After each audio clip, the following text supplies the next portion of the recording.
ನೇರ ನುಡಿ ದಿವ್ಯ ಉತ್ತರ. ಓಂ ನಮಃ ಶಿವಾಯ.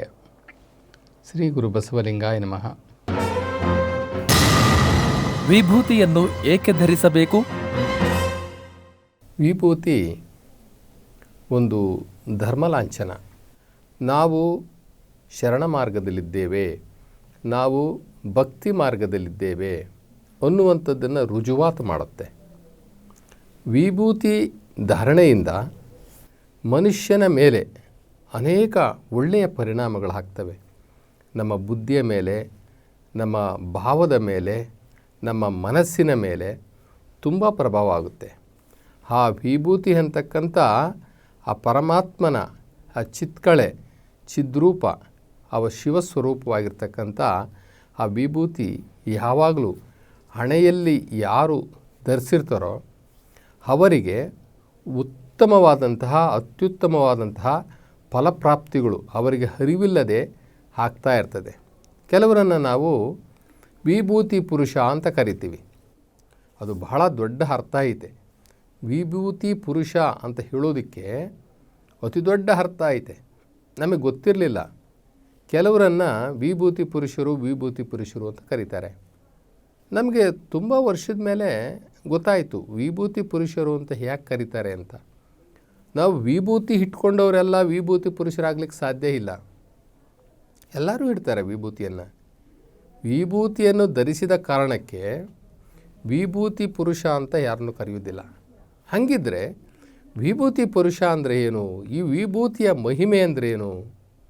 ಈ ವಿಭೂತಿ ಅಂತಂದರೆ ಕೆಲವರು ಹೇಳ್ತಾರೆ ಅದು ವಿಶ್ವಭೂಷಣ ತಿಲಕ ಅಂತ ಹೇಳ್ತಾರೆ. ಆದರೆ ಅದರ ವಿಶೇಷತೆ ಏನು, ವಿಶಿಷ್ಟತೆ ಏನು, ಅದರಿಂದ ಆಗುವ ಪರಿಣಾಮಗಳೇನು? ವಿಭೂತಿ ಪುರುಷ ಅಂತ ಯಾಕೆ ಕರೀತಾರೆ ಅಂದರೆ ವಿಭೂತಿ ಇಟ್ಕೊಂಡವರೆಲ್ಲರೂ ವಿಭೂತಿ ಪುರುಷರೇ? ಇಲ್ಲ. ವಿಭೂತಿ ಇಟ್ಕೊಂಡವನು ಅವನು ಎಷ್ಟೋ ವರ್ಷಗಳ ನಂತರ ವಿಭೂತಿ ಪುರುಷನಾಗ್ತಾನೆ. ವಿಭೂತಿ ಪುರುಷ ಅಂತಂದರೆ ಸಂಪೂರ್ಣವಾಗಿ ಸುಟ್ಟು ಹೋಗಿರೋನು ಅಂತ ಅರ್ಥ. ಸಂಪೂರ್ಣವಾಗಿ ಸುಟ್ಟು ಹೋಗಿರೋನು. ಏನು ಸುಟ್ಟು ಹೋಗಿರೋದು? ಅವನ ವಿಕಾರ ಗುಣಗಳನ್ನು ಸುಟ್ಟುಕೊಂಡು, ಅವನ ಅವಗುಣಗಳನ್ನು ಸುಟ್ಟುಕೊಂಡು, ಅವನು ಪ್ರಕೃತಿ ಸಹಜವಾದಂತಹ ಈ ಮಾನವ ಗುಣಗಳನ್ನು ಕಳೆದುಕೊಂಡು, ಈ ಇಂದ್ರಿಯ ಚೇಷ್ಟೆಗಳನ್ನು ಕಳೆದುಕೊಂಡು, ಈ ಭೌತಿಕ ಶರೀರದ ಗುಣಗಳನ್ನು ಕಳೆದುಕೊಂಡವನಿಗೆ ವಿಭೂತಿ ಪುರುಷ ಅಂತ ಕರೀತಾರೆ. ಅಂದರೆ ಸಂಪೂರ್ಣವಾಗಿ ತನ್ನನ್ನು ತಾನು ಸುಟ್ಟುಕೊಂಡು ಬದಲಾಗಿರ್ತಕ್ಕಂಥವನು ಯಾರಿದ್ದಾರೋ ಅವನಿಗೆ ವಿಭೂತಿ ಪುರುಷ ಅಂತ ಕರೀತಾರೆ. ಇದು ಗುರು ಲಿಂಗ ಜಂಗಮದ ಸ್ವರೂಪವೂ ಹೌದು. ಇಷ್ಟಲಿಂಗ, ಪ್ರಾಣಲಿಂಗ, ಭಾವಲಿಂಗದ ಸ್ವರೂಪವೂ ಹೌದು. ತ್ರೈಲೋಕ, ತ್ರೈಜಗದ ಕುರುಹೂ ಹೌದು. ಸ್ವರ್ಗ, ಮರ್ತ್ಯ, ಪಾತಾಳದ ಕುರುಹೂ ಹೌದು. ಇದು ಸ್ಥೂಲ ಶರೀರ, ಸೂಕ್ಷ್ಮ ಶರೀರ, ಕಾರಣ ಶರೀರ ಇವನ್ನು ಶುದ್ಧೀಕರಣ ಮಾಡುವಂತಹ ಒಂದು ಅದ್ಭುತವಾದ ಶಕ್ತಿ ಇರತಕ್ಕಂಥ ತಿಲಕವೂ ಕೂಡ ಹೌದು. ಆದರೆ ಇದೇನೇ ಇರಬಹುದು, ಒಂದು ವಿಚಾರ ಬಹಳ ಸ್ಪಷ್ಟವಾಗಿ ನಾವು ಅರ್ಥ ಮಾಡಿಕೊಳ್ಬೇಕು. ವಿಭೂತಿ ಧರಿಸುವುದರಿಂದ ಆತ್ಮಶುದ್ಧಿಯಾಗುತ್ತೆ, ಬುದ್ಧಿ ಶುದ್ಧಿಯಾಗುತ್ತೆ, ಮನಸ್ಸು ಶುದ್ಧಿಯಾಗುತ್ತೆ. ಇವು ಮೂರು ಪ್ರತಿದಿನ ಸುಡ್ತವೆ. ಆತ್ಮ ಸುಟ್ಟು ಪವಿತ್ರಾತ್ಮ ಆಗುತ್ತೆ. ಬುದ್ಧಿ ಸುಟ್ಟು ಸದ್ಬುದ್ಧಿ ಆಗುತ್ತೆ. ಇನ್ನು ಮನಸ್ಸು ಸುಟ್ಟು ಅದು ಒಳ್ಳೆಯ ಮನಸ್ಸಾಗುತ್ತೆ. ಹೀಗೆ ಪ್ರತಿದಿನ ನಾವು ಎಲ್ಲಿ ಇಡ್ತೀವಿ ವಿಭೂತಿಯನ್ನು? ನಾವು ವಿಭೂತಿಯನ್ನು ಹಣೆಗಿಡ್ತೀವಿ. ಯಾಕೆ ವಿಶೇಷವಾಗಿ ಹಣೆಗಿಡ್ತೀವಿ? ಕೆಲವರು ಮೈಗೆಲ್ಲ ಧರಿಸ್ಕೊಳ್ತಾರೆ, ಬಹಳ ಒಳ್ಳೆಯದು. ಯಾಕೆ ಅಂತಂದರೆ ಈ ಶರೀರದಲ್ಲಿ ಆತ್ಮ ಅಂತಕ್ಕಂಥ ದಿವ್ಯ ಪರಮಾತ್ಮನ ಸ್ವರೂಪವಾಗಿರ್ತಕ್ಕಂಥ ಆತ್ಮಸ್ವರೂಪಿಯಾಗಿರ್ತಕ್ಕಂಥ ನಾವೇ ಈ ಶರೀರ ಅಂತಕ್ಕಂಥ ಈ ಮನೆಯಲ್ಲಿ ವಾಸವಾಗಿದ್ದೇವೆ. ಆತ್ಮ ಅಂತಕ್ಕಂಥ ಜ್ಯೋತಿರ್ಬಿಂದು ಈ ಶರೀರದಲ್ಲಿ ಈ ಹಣೆಯ ಹಿಂಭಾಗ ಅಂದರೆ ಈ ಭ್ರೂ ಮಧ್ಯೆ ಭ್ರುಕುಟಿ, ಈ ಭ್ರುಕುಟಿಯಲ್ಲಿ ಹಿಂದೆಗಡೆ 2 ಇಂಚು ಒಳಗಡೆ ಆತ್ಮ ಇದೆ.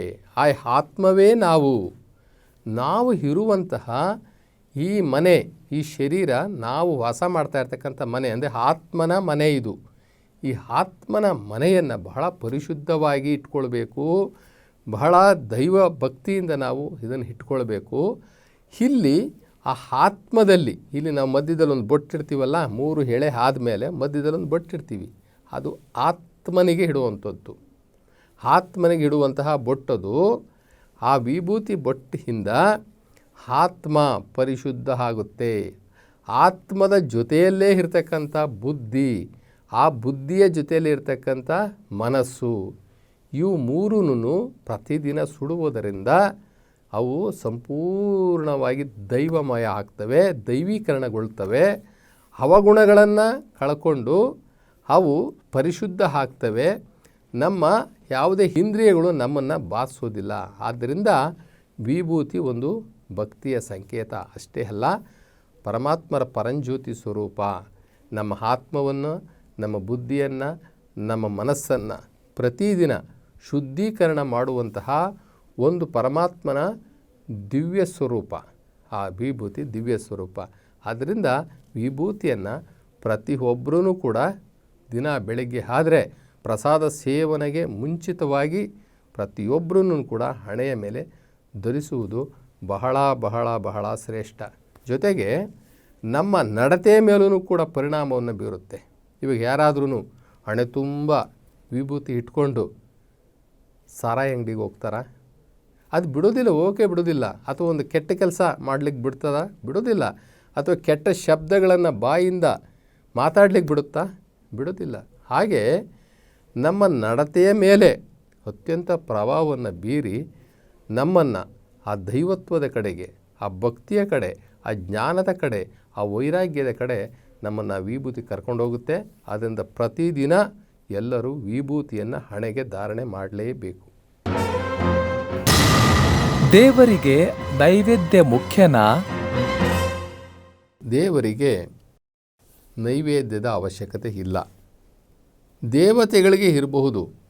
ದೇವತೆಗಳಿಗೆ ಅವರ ಶರೀರಧಾರಿಗಳು, ಅವರಿಗೆ ಹೊಟ್ಟೆ ಇದೆ, ಅವರಿಗೆ ಹಸಿವಿದೆ, ಅವರಿಗೆ ಬಾಯಾರಿಕೆ ಇದೆ, ಅವರಿಗೆ ನಿದ್ರೆ ಇದೆ, ಅವರಿಗೆ ಪಂಚೇಂದ್ರಿಯಗಳ ಕಾಟ ಇದೆ.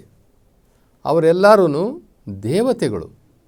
ಭೂಮಿಯ ಮೇಲೆ ಇದ್ದಂಥವರು, ಭೂಮಿಯ ಮೇಲೆ ಕಷ್ಟ ಸುಖಗಳನ್ನು ಅನುಭವಿಸಿದಂಥವರು. ಅವರು ಕೂಡ ಈ ಮಾಯೆಗೆ ಬಲಿಯಾದಂಥವರು, ಈ ಮಾಯೆಯ ಒಡಲಲ್ಲಿ ಬೆಂದು ಹೋದಂಥವರು. ಅವರಿಗೆ ನಾವು ನೈವೇದ್ಯವನ್ನು ಮಾಡಬಹುದು. ಆದರೆ ಆ ನಿರಾಕಾರ ಪರಮಾತ್ಮ ಶಿವ ಅವರು ದೇವರು, ಇವರು ದೇವತೆಗಳು, ಅವನು ದೇವರು. ಆ ದೇವರಿಗೆ ನಾವು ನೈವೇದ್ಯ ಮಾಡುವಂತಹ ಅವಶ್ಯಕತೆ ಇಲ್ಲ. ಯಾಕೆ ಅಂತಂದರೆ ಅವನಿಗೆ ಒಡಲಿಲ್ಲ, ಅವನಿಗೆ ಶರೀರ ಇಲ್ಲ, ಅವನಿಗೆ ಹೊಟ್ಟೆ ಇಲ್ಲ. ಅವನು ಜನರಿಂದ ತೆಗೆದುಕೊಂಡು ತಿನ್ನಲು ಅವನೇನು ಭಿಕ್ಷುಕನಲ್ಲ, ಅವನು ಭಿಕ್ಷುಕನಲ್ಲ. ನಾವು ದೇವರಿಗೆ ಕೊಡುವಷ್ಟು ಒಡೆತನ ನಮಗಿಲ್ಲ. ನಾವು ದೇವರಿಗೆ ಕೊಡುವಷ್ಟು ಶ್ರೀಮಂತರಲ್ಲ. ಅವನಿಂದ ಪ್ರತಿದಿನ ಭಿಕ್ಷಾಟನೆ ಮಾಡಿ ಅವನಿಂದ ಬೇಡಿ ತಿನ್ನುವಂಥವರು ನಾವು. ಅವನಿಗೆ ನೀಡುವುದಾದರೂ ಹೇಗೆ? ಆ ಭಗವಂತನಿಗೆ ನೀಡಲು ನಮಗೆ ಶಕ್ತಿ ಇದೆಯಾ? ಹೋಗಲಿ, ಈ ಜಗತ್ತಲ್ಲಿ ನಾವು ತಂದಿದ್ದಾದರೂ ಏನಾದ್ರು ಇದೆಯಾ? ಬರೀ ಕೈನಲ್ಲಿ ಬಂದು ಬರೀ ಕೈನಲ್ಲಿ ಹೋಗ್ತಕ್ಕಂಥವ್ರು. ಇಲ್ಲಿ ಇರುವುದೆಲ್ಲವೂ ಕೂಡ ಅವನ ಸೊತ್ತು. ಇಲ್ಲಿರ್ತಕ್ಕಂಥ ಹಣ್ಣು, ಹೂವು, ಧಾನ್ಯಗಳು, ದವಸಗಳು, ಪಡಿ ಪದಾರ್ಥಗಳು, ಖನಿಜ ಸಂಪತ್ತು, ಭೂ ಸಂಪತ್ತು ಎಲ್ಲವೂ ಕೂಡ ಅವನ ಸೊತ್ತು. ಅವನಲ್ಲಿ ಬೇಡಿ ಕಾಡಿ ತಿನ್ನುವಂತಹ ಈ ಅಲ್ಪ ಮಾನವ ಆ ದೇವರಿಗೆ ನೈವೇದ್ಯ ಕೊಡ್ತೀನಿ, ಆ ದೇವರಿಗೆ ಊಟ ಕೊಡ್ತೀನಿ ಅಂತ ಅನ್ನೋದಾದರೆ ಅದು ಮನುಷ್ಯನ ಅಜ್ಞಾನ. ಈ ಮನುಷ್ಯನಿಗೆ ಲಂಚ ಕೊಟ್ಟು ಕೊಟ್ಟು ಕೊಟ್ಟು ಕೊಟ್ಟು ರೂಢಿಯಾಗಿಬಿಟ್ಟಿದೆ. ಹೀಗಾಗಿ ಇವನೇನು ಮಾಡ್ತಾನೆ? ದೇವರಿಗೂ ಲಂಚ ಕೊಡೋಕೆ ಹೋಗ್ತಾನೆ. ಕೆಲವರು ಹರಕೆ ಮಾಡ್ಕೊಳ್ತಾರೆ, ದೇವತೆಗಳಿಗೆ ಹರಕೆ ಮಾಡ್ಕೊಳ್ತಾರೆ, ದೇವ್ರಿಗೆ ಮಾಡ್ಕೊಳಕ್ಕೆ ಸಾಧ್ಯ ಇಲ್ಲ. ದೇವರೇ ಬೇರೆ, ದೇವತೆನೇ ಬೇರೆ. ದೇವರ ಹತ್ರ ಹೋಗುವಂಥವ್ರು ಕೋಟಿಗೊಬ್ಬ ಅಷ್ಟೇ. ಇನ್ನು ಉಳಿದವರೆಲ್ಲರೂ ದೇವತೆಗಳ ಜೊತೆಯಲ್ಲಿ ಆಟ ಆಡುವಂಥವ್ರು. ದೇವರ ಗುಡಿ ಕಟ್ತಾರೆ, ಮನೆ ತುಂಬ ದೇವತೆಗಳನ್ನು ಫೋಟೋ ಇಟ್ಕೊಂಡಿರ್ತಾರೆ. ಆ ದೇವತೆಗಳೇ ನಿಜವಾದ ದೇವರುಗಳು ಅಂತ ತಿಳ್ಕೊಂಡಿರ್ತಾರೆ. ಅವರ ಇಷ್ಟಾನುಸಾರ ಅವರು ಪೂಜೆ ಮಾಡ್ಕೊಳ್ತಾರೆ. ಆದರೆ ಕೋಟಿಗೊಬ್ಬ ಶರಣ, ಲಕ್ಷಕ್ಕೊಬ್ಬ ಭಕ್ತ, ಕೋಟಿಗೊಬ್ಬ ಶರಣ, ಆ ಕೋಟಿಗೆ ಒಬ್ಬನೇ ದೇವರನ್ನು ಅರ್ಥ ಮಾಡ್ಕೊಂಡಿರ್ತಕ್ಕಂಥವನು. ದೇವರೇ ಅವನು ನಿರಾಕಾರ, ಅವನು ಪರಮಾತ್ಮ, ಅವನು ಏಕೈಕನು, ಅವನು ಸೃಷ್ಟಿಕರ್ತ, ಅವನು ಶಿವ, ಅವನ ಹೆಸರು ಶಿವ. ಅವನಿಗೆ ದೇಹ ಇಲ್ಲ, ಅವನು ಅಖಂಡ ಜ್ಯೋತಿ, ಅವನೊಬ್ಬ ಪರಿಪೂರ್ಣ, ಅವನು ದೇವಲೋಕದ ವಾಸಿ, ಅವನು ಈ ಬ್ರಹ್ಮಾಂಡದ ಒಡೆಯ ಅಂತ ತಿಳ್ಕೊಂಡಿರ್ತಕ್ಕಂಥವ್ರು ಕೋಟಿಗೊಬ್ಬರೇ. ಆ ದೇವರಿಗೆ ನಾವು ಏನನ್ನೂ ಕೊಡಲಿಕ್ಕೆ ಸಾಧ್ಯ ಇಲ್ಲ. ಅವನು ಏನನ್ನೂ ನಮ್ಮಿಂದ ಬಯಸೋದಿಲ್ಲ. ಅವನು ಕೊಟ್ಟಿರ್ತಕ್ಕಂಥ ಭಿಕ್ಷೆಯಲ್ಲಿ ಬದುಕುವಂತಹ ನಾವು ಅವನಿಗೆ ಏನು ಕೊಡಲಿಕ್ಕೆ ಸಾಧ್ಯ ಇಲ್ಲ. ಆದ್ದರಿಂದ ದೇವರಿಗೆ ನೈವೇದ್ಯ ಕೊಡಲು ಸಾಧ್ಯ ಇಲ್ಲ. ಆದ್ದರಿಂದ ದೇವರೇ ಬೇರೆ, ದೇವತೆಗಳೇ ಬೇರೆ. ದೇವರಿಗೆ ನಾವು ಕೊಡೋದಿದ್ದರೆ ಅದು ನಮ್ಮ ಆತ್ಮಾರ್ಪಣೆ, ನಮ್ಮ ಬಲಿಹಾರ, ನಮ್ಮ ಭಕ್ತಿ, ನಮ್ಮ ಜ್ಞಾನ, ನಮ್ಮ ವೈರಾಗ್ಯ ತಾಳಿ ನಾವು ಅವನಿಗೆ ನಾವು ಅರ್ಪಣೆ ಹಾಕ್ತೀವಲ್ಲ, ಅದು ಮಾತ್ರ ಅವನಿಗೆ ಸಲ್ಲುತ್ತೆ. ಇನ್ನು ಯಾವುದೂ ಕೂಡ ದೇವರಿಗೆ ಸಲ್ಲೋದಿಲ್ಲ.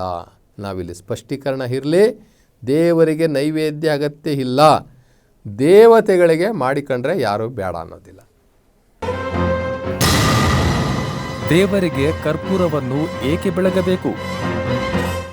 ದೇವರಿಗೆ ನಾವು ಕರ್ಪೂರವನ್ನು ಯಾಕೆ ಬೆಳಗಬೇಕು ಅಂತಂದರೆ, ಇದು ನಮ್ಮ ಹಿಂದೂ ಸಂಪ್ರದಾಯದಲ್ಲಿ, ನಮ್ಮ ಹಿಂದೂ ಸಂಪ್ರದಾಯದ ಪೂಜೆ ವಿಧಾನದಲ್ಲಿ ಕರ್ಪೂರವನ್ನು ಬೆಳಗುವುದು, ಊದಿನ ಕಡ್ಡಿಯನ್ನು ಬೆಳಗುವಂಥದ್ದು ಇವೆಲ್ಲವೂ ಕೂಡ ಪುರಾತನ ಕಾಲದಿಂದಲೂ ಕೂಡ, ಸನಾತನ ಧರ್ಮ ಅಂತ ಹೇಳ್ತೀವಲ್ಲ, ಅಲ್ಲಿಂದಲೂ ಕೂಡ ನಡ್ಕೊಂಡು ಬಂದಿರತಕ್ಕಂಥ ಒಂದು ಪೂಜಾ ವಿಧಾನ. ನಾವು ನಮ್ಮ ಭಕ್ತಿ ಅನುಸಾರವಾಗಿ ದೇವರಿಗೆ ನಾವು ಪೂಜೆ ಮಾಡ್ತೀವಿ.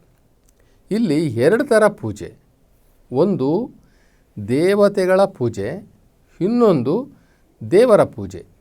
ಏನಪ್ಪ ಇದು ವ್ಯತ್ಯಾಸ? ದೇವತೆಗಳ ಪೂಜೆ, ದೇವರ ಪೂಜೆ, ಇದು ಏನು ವ್ಯತ್ಯಾಸ ಅಂತಂದರೆ,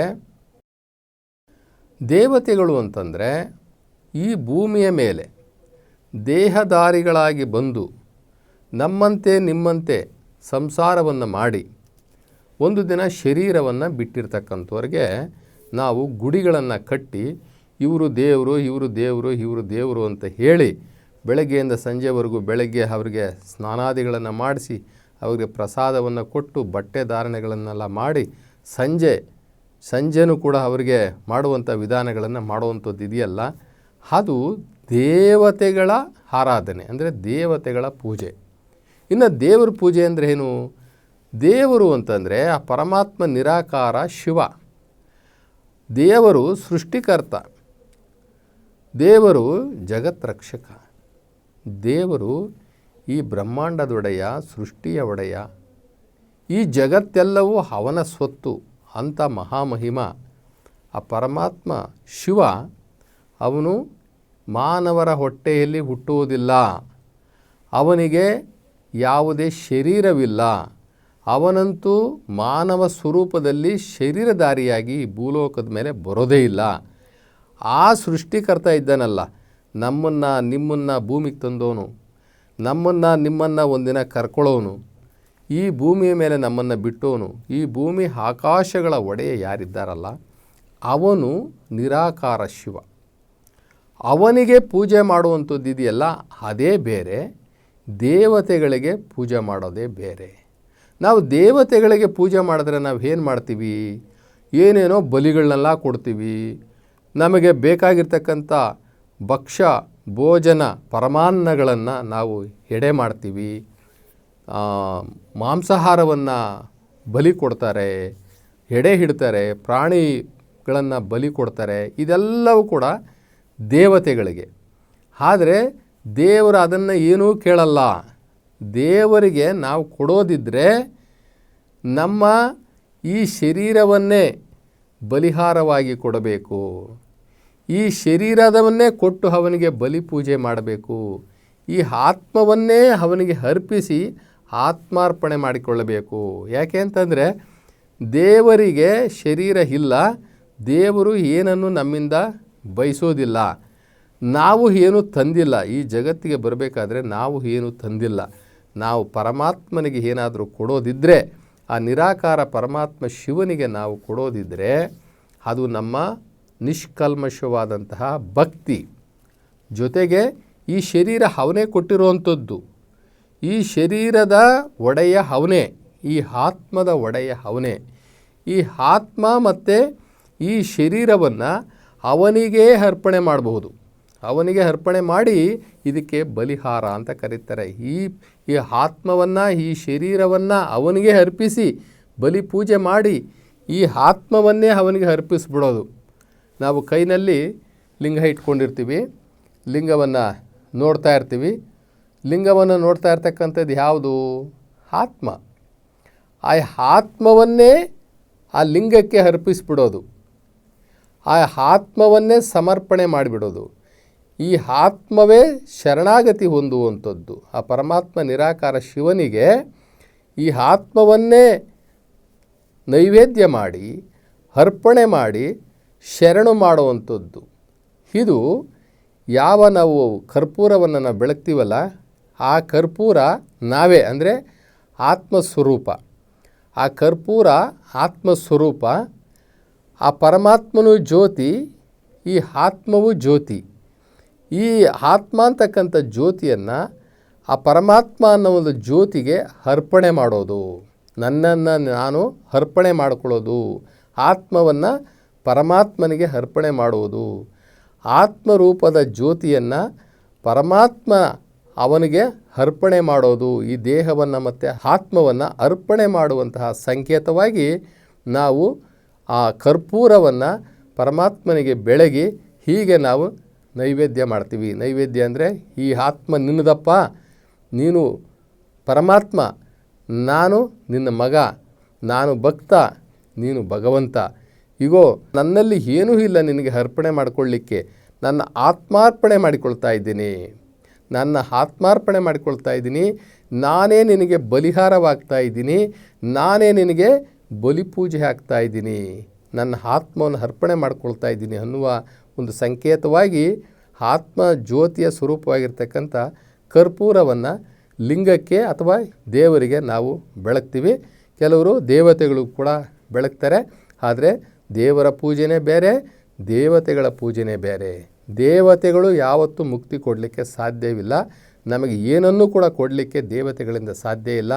ದೇವರು ಇದ್ದಾನಲ್ಲ, ಅವನೇ ನಮ್ಮ ಇಷ್ಟಾರ್ಥಗಳನ್ನು ಅರ್ಥ ಮಾಡಿಕೊಂಡು ಅಥವಾ ನಮ್ಮ ಇಷ್ಟಾರ್ಥಗಳನ್ನು, ನಮ್ಮ ಬೇಡಿಕೆಗಳನ್ನು ಪೂರೈಸುವಂತಹ ಏಕಮಾತ್ರ ದೇವ ಅವನು ನಿರಾಕಾರ ಪರಮಾತ್ಮ ಶಿವ. ಆದ್ದರಿಂದ ಅವನಿಗೆ ನಮ್ಮ ಆತ್ಮವನ್ನು, ನಮ್ಮ ಈ ಶರೀರವನ್ನು ಬಲಿಹಾರವಾಗಿ ಆತ್ಮಾರ್ಪಣೆ ಮಾಡಿಕೊಳ್ಳುವ ಸಂಕೇತವಾಗಿ ನಾವು ಲಿಂಗಕ್ಕೆ ಮಂಗಳಾರತಿಯನ್ನು ಅಥವಾ ಕರ್ಪೂರವನ್ನು ಬೆಳಗ್ತೀವಿ. ದೇವರಿಗೆ ಊದಿನ ಕಡ್ಡಿಯನ್ನು ಏಕೆ ಬೆಳಗಬೇಕು?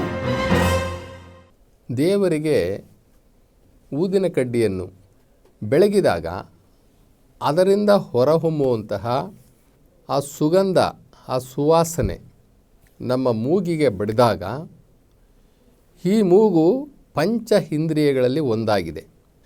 ಆ ಪಂಚ ಇಂದ್ರಿಯಗಳಲ್ಲಿ ಒಂದನ್ನು ಸ್ತಬ್ಧ ಮಾಡೋದ್ರ ಮುಖಾಂತರ ಇನ್ನು ಮನಸ್ಸು, ಕಿವಿ, ಮೂಗು ಎಲ್ಲವನ್ನೂ ಕೂಡ ಈ ಕಡೆ ಸೆಳೆದಿಟ್ಕೊಳ್ಳಿಕ್ಕೆ ಒಂದು ಪೂರ್ವ ಸಿದ್ಧತೆ ಇದು.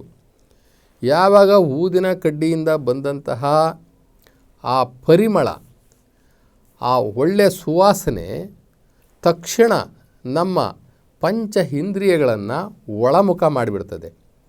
ನಮ್ಮ ಮನಸ್ಸು ಎಲ್ಲೆಲ್ಲೋ ಓಡಾಡ್ತಾ ಇರ್ತದೆ, ನಮ್ಮ ಬುದ್ಧಿ ಏನೇನೋ ಲೆಕ್ಕಾಚಾರ ಹಾಕ್ತಾ ಇರ್ತದೆ. ಮನಸ್ಸು ಮತ್ತು ಬುದ್ಧಿ ಎಲ್ಲವೂ ಕೂಡ ಹೊರಗಡೆ ಇರ್ತದೆ. ನಾವು ಪೂಜೆಗೆ ಕೂತಿರ್ತೀವಿ. ಪೂಜೆ ಮಾಡಬೇಕು ಅಂತಂದರೆ ನಾನು ಏನು ಮಾಡ್ತಾಯಿದ್ದೀನಿ ಪೂಜೆ ಅಂತ ನನಗೆ ಗೊತ್ತಾಗಬೇಕು ಅಂತಂದರೆ ನಮ್ಮ ಜೊತೆಯಲ್ಲಿ ಮನಸ್ಸು ಮತ್ತು ಬುದ್ಧಿ ಇವೆರಡೂ ಕೂಡ ನಮ್ಮ ಜೊತೆಯಲ್ಲಿ ಇದ್ದರೆ ಅದು ಪೂಜೆ ಆಗುತ್ತೆ. ಇಲ್ಲಾಂದರೆ ಅದು ಪೂಜೆ ಆಗೋದಿಲ್ಲ. ಮನಸ್ಸು ಎಲ್ಲೋ ಇರ್ತದೆ, ನಾನು ಏನು ಪೂಜೆ ಮಾಡಿದೆ ಅಂತ ನಮಗೆ ಗೊತ್ತೇ ಇರೋದಿಲ್ಲ. ಅದಕ್ಕೇ ಮನಸ್ಸಿಟ್ಟು ಮಾಡು, ಮನಸ್ಸಿಟ್ಟು ಮಾಡು, ಮನಸ್ಸಿಟ್ಟು ಧ್ಯಾನ ಮಾಡು, ಮನಸ್ಸಿಟ್ಟು ಕಾರ್ಯ ಮಾಡು ಅಂತ ಹೇಳ್ತಾರಲ್ಲ. ಮನಸ್ಸು ಎಲ್ಲದಕ್ಕೂ ಮೂಲ ಮನಸ್ಸು. ಮನಸ್ಸು ಅಲ್ಲಿಲ್ಲ ಅಂತಂದರೆ ಪೂಜೆನೇ ಇಲ್ಲ. ಮನಸ್ಸಲ್ಲಿಲ್ಲ ಅಂತಂದರೆ ಧ್ಯಾನವೇ ಇಲ್ಲ. ಆದ್ದರಿಂದ ಆ ಸುವಾಸನೆ ಯಾವಾಗ ಮೂಗಿಗೆ ಬಡಿತದೋ, ಬಡಿದ ತಕ್ಷಣ ಈ ಮೂಗು ಆ ಸ್ಮೆಲ್ಲನ್ನು ತಗೊಳುತ್ತೆ, ಆ ಸುವಾಸನೆಯನ್ನು ತಗೊಳುತ್ತೆ. ತಗೊಂಡ ತಕ್ಷಣ ನಮಗೆ ಅರಿವಿಲ್ಲದಂತೆ ಕಣ್ಣು ಮುಚ್ಕೊಂಡು ಬಿಡ್ತೀವಿ. ಎಷ್ಟು ಚೆನ್ನಾಗಿದೆಯಪ್ಪ ಈ ಸುವಾಸನೆ ಅಂತ ಹೇಳಿ ನಮಗೆ ಅರಿವಿಲ್ಲ ಅಂತದೆ ಕಣ್ಣು ಮುಚ್ಕೊಂಡು ಬಿಡ್ತೀವಿ. ಈಗ ಕಣ್ಣು ಮುಚ್ಕೊಂಡ ತಕ್ಷಣ ಹೊರ ಜಗತ್ತು ಸ್ವಿಚ್ ಆಫ್ ಆಯಿತು. ಹೊರ ಜಗತ್ತು ಸ್ವಿಚ್ ಆಫ್ ಆದ ತಕ್ಷಣ ಮನಸ್ಸು ಸ್ತಬ್ಧ ಆಯಿತು. ಅಂದರೆ ಮನಸ್ಸು ನಮ್ಮ ಕಂಟ್ರೋಲ್ಗೆ ಬಂತು. ಹೊರಗಡೆ ನಡೆಯುವಂಥದ್ದೆಲ್ಲವೂ ಕೂಡ ತಟಸ್ಥ ಆಗುತ್ತೆ. ಆ ಸುವಾಸನೆಯಿಂದ ಆ ಪಂಚೇಂದ್ರಿಯಗಳನ್ನು ಒಳಮುಖ ಮಾಡಲು ಇದು ಒಂದು ಒಳ್ಳೆಯ ವಿಧಾನ. ಗಂಟೆಯ ಶಬ್ದ ಮತ್ತು ಈ ಊದಿನ ಕಡ್ಡಿಯ ಒಳ್ಳೆಯ ಸುವಾಸನೆ, ಈ ಸುವಾಸನೆಗಳು ನಮ್ಮ ಇಂದ್ರಿಯಗಳನ್ನು ಒಳಮುಖ ಮಾಡಿ ನಮ್ಮ ಮನಸ್ಸನ್ನು, ನಮ್ಮ ಬುದ್ಧಿಯನ್ನು ಒಂದು ಕಡೆ ನಮ್ಮ ಹಿಡಿತಕ್ಕೆ ಸಿಕ್ಕುವಂಥ ಮಾಡಿದಾಗ ನಾವು ಮಾಡುವಂಥ ಪೂಜೆ ಫಲಿಸುತ್ತೆ. ನಾವು ಏನು ಮಾಡ್ತಾ ಇದ್ದೀವೋ ಅದಕ್ಕೆ ನಮ್ಮ ಮಗ್ನತೆ, ನಾವು ಅದರಲ್ಲಿ ಮಗ್ನರಾಗ್ತೀವಿ. ಆ ಮಗ್ನರಾದಾಗ ಆ ಪೂಜೆಯ ಫಲ ನಮಗೆ ಸಿಗುತ್ತೆ. ಇಲ್ಲ ಅಂತಂದರೆ ಮನಸ್ಸೆಲ್ಲೋ ಇರ್ತದೆ, ನಾವ್ಯಾವುದೋ ದೇವ್ರಿಗೆ ಪೂಜೆ ಮಾಡ್ತಾ ಇರ್ತೀವಿ, ಇನ್ಯಾವುದೋ ಒಂದು ಕೂಗು ನಮ್ಮ ಕಿವಿಗೆ ಬಂದ ತಕ್ಷಣ ನಮ್ಮ ಮನಸ್ಸೆಲ್ಲ ಕಂಪ್ಲೀಟ್ ಹಲ್ಲೋಗ್ಬಿಟ್ಟಿರ್ತದೆ. ಹೀಗಾಗಿ ಅದು ಪೂಜೆ ನೆರವೇರೋದಿಲ್ಲ. ಅದಕ್ಕೋಸ್ಕರ ಆ ಸುವಾಸನೆ ಯುಕ್ತವಾದಂತಹ ಊದಿನ ಕಡ್ಡಿಯನ್ನು ನಾವು ಬೆಳಗ್ತೀವಿ. ಇನ್ನೊಂದು ಇದರಲ್ಲಿರ್ತಕ್ಕಂಥ ಮುಖ್ಯ ವಿಚಾರ ಏನಪ್ಪ ಅಂತಂದರೆ, ಪರಮಾತ್ಮನು ನಿರಾಕಾರ, ಅವನು ಎಲ್ಲೆಲ್ಲಿಯೂ ಇದ್ದಾನೆ, ಇಲ್ಲದಂತೆ ಇದ್ದಾನೆ. ಆ ಪರಮಾತ್ಮನನ್ನು ನಾವು ಸೇರುವುದು ಹೇಗೆ, ಸೇರುವ ಸಂಕೇತವಾದರೂ ಹೇಗೆ, ಅವನನ್ನು ಬೆರೆಯುವಂತಹ ವಿಧಾನವಾದರೂ ಹೇಗೆ? ಆ ಪರಮಾತ್ಮ, ಆ ಬಯಲು ಸ್ವರೂಪವಾಗಿರತಕ್ಕಂಥ ಪರಮಾತ್ಮನನ್ನು ಆ ಬಯಲಲ್ಲೂ ಬಯಲಾಗಿ, ಆ ಬಯಲು ಬಯಲನ್ನು ಸೇರಿ, ಆ ಬಯಲು ಬಯಲನ್ನೇ ಬಿತ್ತಿ, ಆ ಬಯಲು ಬಯಲನ್ನೇ ಬೆಳೆದು ಕೊನೆಗೆ ಬಯಲಲ್ಲಿ ಬಯಲಾಗುವಂತಹ ಈ ಶರೀರ, ಈ ಮನಸ್ಸು, ಈ ಇಂದ್ರಿಯಗಳು ಎಲ್ಲವೂ ಕೂಡ ಆ ಬಯಲು ಸ್ವರೂಪವಾಗಿರ್ತಕ್ಕಂಥ ಪರಮಾತ್ಮನಲ್ಲಿ ಆ ಸೂಕ್ಷ್ಮಾತಿ ಸೂಕ್ಷ್ಮ ಅಣು ಸಮಾನವಾಗಿರ್ತಕ್ಕಂಥ ಅಣುರೇಣು ತೃಣಕಾಷ್ಠದಲ್ಲಿರ್ತಕ್ಕಂಥ ಪರಮಾತ್ಮನನ್ನು ಆ ಅಣುವಿನಲ್ಲೂ ಕೂಡ ನಾವು ಬೆರಿಬೇಕು ಅಂತಂದರೆ ಈ ಸುವಾಸನೆ ಒಂದು ಸಹಾಯವಾಗಿರ್ತದೆ. ಆ ಸುವಾಸನೆಯೇ ನಾವಾದಾಗ ಆ ಸುವಾಸನೆ ಯಾವ ರೀತಿ ಈ ಬಯಲಲ್ಲಿ ಬೆರೆತು ಬಯಲಲ್ಲಿ ಬಯಲಾಗುತ್ತದೋ ಹಾಗೆ ನಾವು ಆ ನಿರಾಕಾರ ಪರಮಾತ್ಮ ಶಿವನನ್ನು ಆ ಬಯಲಲ್ಲಿ ಬೆರೆತು ಬಯಲಲ್ಲಿ ಬಯಲಾಗಿ ಪರಮಾತ್ಮನನ್ನು ಸೇರುವಂತಹ ಒಂದು ಸಂಕೇತವೂ ಕೂಡ ಆಗಿದೆ. ನಮಗೆ ಹೊಗೆ ಕಾಣಿಸುತ್ತೆ ಹೊರತು ಸುವಾಸನೆಯಲ್ಲಿ ಕಾಣಿಸೋದಿಲ್ಲ. ಸುವಾಸನೆ ನಮಗೆ ಕಣ್ಣಿಗೆ ಕಾಣಿಸೋದಿಲ್ಲ, ಹಾಗೆ ಪರಮಾತ್ಮನೂ ನಮಗೆ ಕಾಣಿಸೋದಿಲ್ಲ. ಆ ಕಾಣದೇ ಇರತಕ್ಕಂಥ ಪರಮಾತ್ಮನನ್ನು ಕಾಣದೇ ಇರತಕ್ಕಂಥ ಸುವಾಸನೆಯ ಮೂಲಕ ಅವನನ್ನು ಬೆರೆಯುವಂತಹ ಅತಿದೊಡ್ಡ ಒಂದು ಅಮೂಲ್ಯವಾದಂತಹ ಒಂದು ಸಂದೇಶ. ಜೊತೆಗೆ ಇದು ನಮ್ಮ ಪುರಾತನರು ನೀಡಿರ್ತಕ್ಕಂಥ ಬಯಲಲ್ಲಿ ಬಯಲಾಗುವುದು, ಕಾಣದೇ ಇರತಕ್ಕಂಥ ಪರಮಾತ್ಮನನ್ನು ಕಾಣದೇ ಇರತಕ್ಕಂಥ ಸುವಾಸನೆ ಮುಖಾಂತರ ಅವನಲ್ಲಿ ಬೆರೆಯುವಂಥದ್ದು. ಇದೆಲ್ಲವೂ ಕೂಡ ನಮ್ಮ ಆಧ್ಯಾತ್ಮಿಕದಲ್ಲಿ ಪರಿಪೂರ್ಣವಾಗಿರ್ತಕ್ಕಂಥ ಜ್ಞಾನ ಆಗಿರುತ್ತೆ. ಆದ್ದರಿಂದ ಅದೇನೇ ಇರಬಹುದು, ಆದರೆ ನಮ್ಮ ಪಂಚೇಂದ್ರಿಯಗಳನ್ನು ಹಿಡಿದಿಟ್ಕೊಳ್ಳೋದಕ್ಕೆ, ನಮ್ಮ ಪಂಚೇಂದ್ರಿಯಗಳನ್ನು ಒಳಮುಖ ಮಾಡಿ ಪರಮಾತ್ಮನಲ್ಲಿ ಬುದ್ಧಿ ಮತ್ತು ಮನಸ್ಸನ್ನು ಕೇಂದ್ರೀಕರಿಸಿ ಮಾಡೋದಕ್ಕೆ ಈ ಸುವಾಸನೆ ಯುಕ್ತವಾದಂತಹ ಈ ಊದಿನ ಕಡ್ಡಿ ನಮಗೆ ಬಹಳ ಪರಿಣಾಮಕಾರಿಯಾಗಿರ್ತದೆ.